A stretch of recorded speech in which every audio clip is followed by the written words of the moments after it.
All right, so Ryan Ford, 10th place, 2:08 flat in the Boston Marathon. How are you feeling about the result? Pretty good. After this was my second marathon, and I almost felt like I took my debut a little conservative, so I really wanted to find the limit today, and I made a big move in the middle section of the race, had a couple fast miles, and it hurt, but it paid off. So yeah, it was a big PR for me, about 3 minutes. So yeah. And what was your halfway split like? What was your approach today?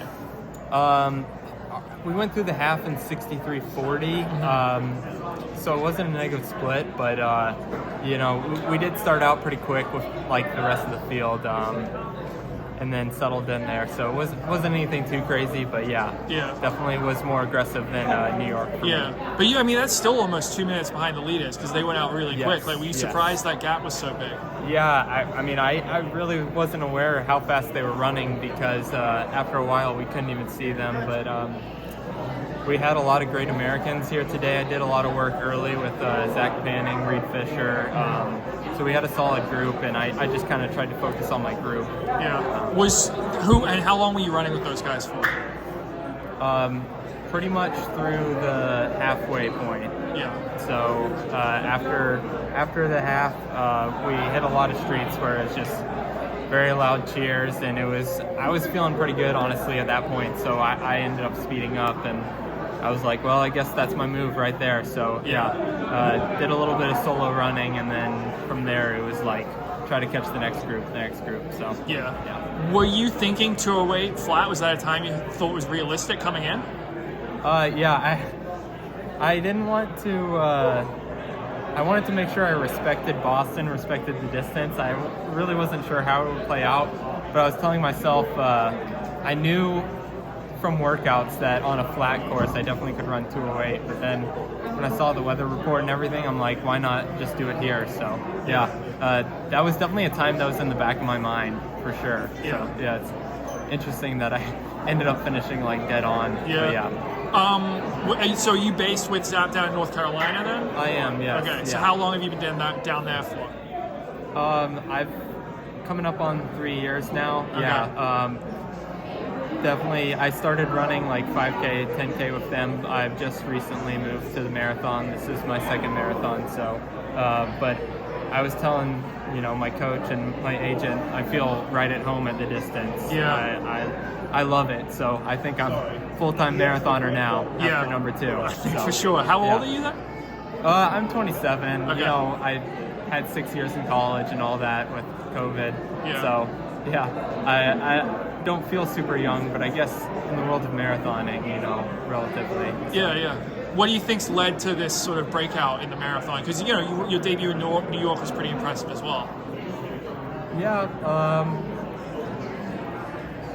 I just think ZAP's been a great program for that sort of stuff. Even when I was, more focused on the 10K at ZAP, we were putting away a lot of miles. We do a 10-day cycle, which often allows me to do these higher volume sessions. And I think even when I was 10K focused, I was preparing myself whether I knew it or not for the marathon. So it's been,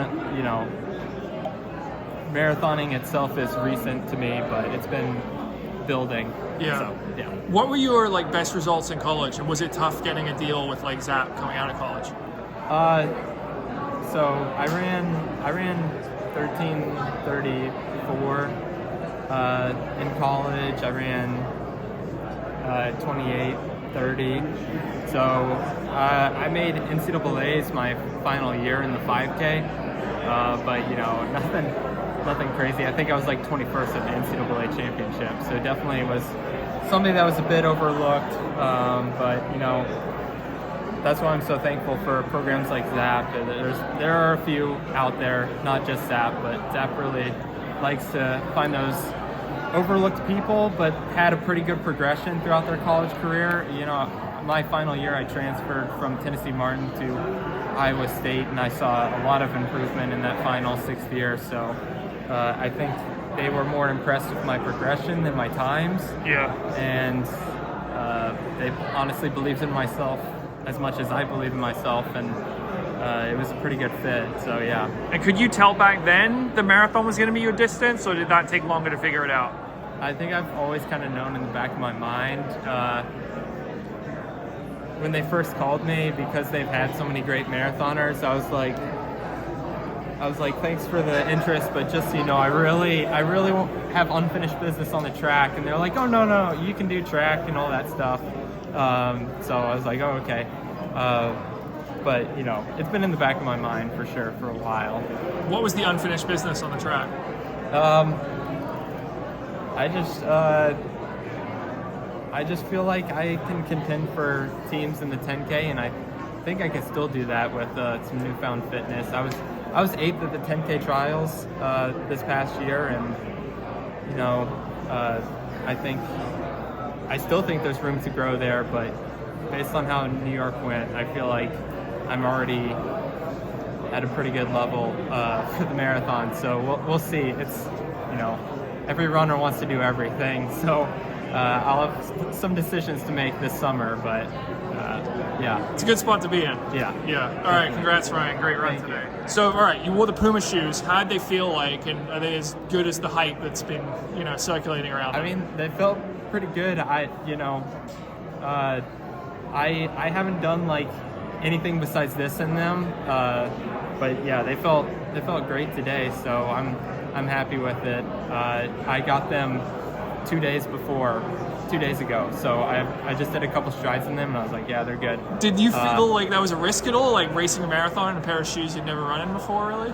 I thought it was exciting because of a little bit of the hype, a little bit of the buzz I was hearing. I kind of started to hear some Puma athletes and other people talking about it, and I was like, oh, well, maybe if I can get my hands on a pair in Boston, you know, we'll see how they feel. And felt good on strides, and I was like, well, let's do it, you know. So how'd they feel in the race? Any different from a normal shoe or normal super shoe? It's hard to tell when you're pushing it in a race, you know, but there was never a moment where I was like, oh, these feel bad, you know. Yeah. It's a good feeling shoe, so yeah. Does Zap have like a shoe deal with anyone, or do you have a shoe deal? They do not, yeah, Okay. and I do not. Currently looking, but you know. Gotcha. All right. Thanks. Well, thanks for the time. Congrats.